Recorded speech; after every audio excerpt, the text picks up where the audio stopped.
என்னைக்காவது யோசிச்சிருக்கீங்களா? இது என் லைஃபு. அதை நான் நிஜமாவே முழுமையாக வாழ்கிறேனா? அதுக்காக நான் என்னெல்லாம் இழந்துட்டுருக்கேன்? அதுக்காக என் சந்தோஷத்தை நான் எவ்வளோ சாக்ரிஃபை பண்ணிகிட்ருக்கேன்? என் சந்தோஷத்துக்காக நான் ஏதாவது ஒரு விஷயம் பண்ணிகிட்ருக்கேனா? இப்படி எல்லா கேள்விக்கும் என்னைக்காவது பதில் தேடி இருக்கீங்களா? தேடல் நிறைந்த இந்த வாழ்க்கையில் எதையோ ஒன்று நம்ம தேடிக்கிட்டே தான் இருக்கோம். ஆனால் தேட வேண்டிய முக்கியமான விஷயத்த விட்டுட்டோம். என்னன்னு கேட்குறீங்களா?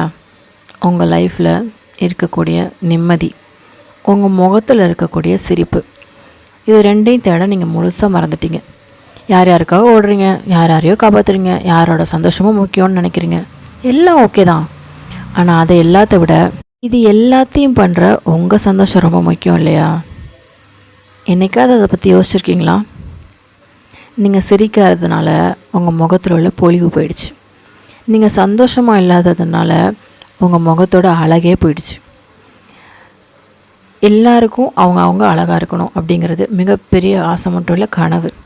ஆனால் அதையே நீங்கள் யாருக்கோ ஒருத்தங்களுக்காக இழந்துட்டு இருக்கீங்கிறது கொடுமையிலும் கொடுமை இல்லை. தயவு செஞ்சு ஒரு விஷயத்த மறக்காதீங்க. இது உங்கள் லைஃப். சந்தோஷமாக இருக்கிறதுக்கும் சந்தோஷமாக உங்களை நீங்கள் வச்சுக்கிறதுக்கும் உங்களுக்கு முழு உரிமை இருக்குது. அதனால் யாரோ பாதிக்கப்படுறாங்கன்னு நீங்கள் யோசிச்சிங்கன்னா, உங்கள் சந்தோஷத்தை சந்தோஷமாக இருக்கக்கூடாதுன்னு நினைக்கிறவங்களுக்காக அதை யோசிக்கிறீங்கன்னா நீங்கள் தான் முட்டாள். கரெக்டு தானே? தயவு செஞ்சு அவங்களெல்லாம் தூக்கி போட்டுட்டு இந்த லைஃப்பில் நீங்கள் மட்டும்தான் உங்களுக்கு முக்கியம். ஸோ இந்த பொக்கிஷமான உங்கள் உயிரை, மனசை சந்தோஷமாக பார்த்துக்கோங்க.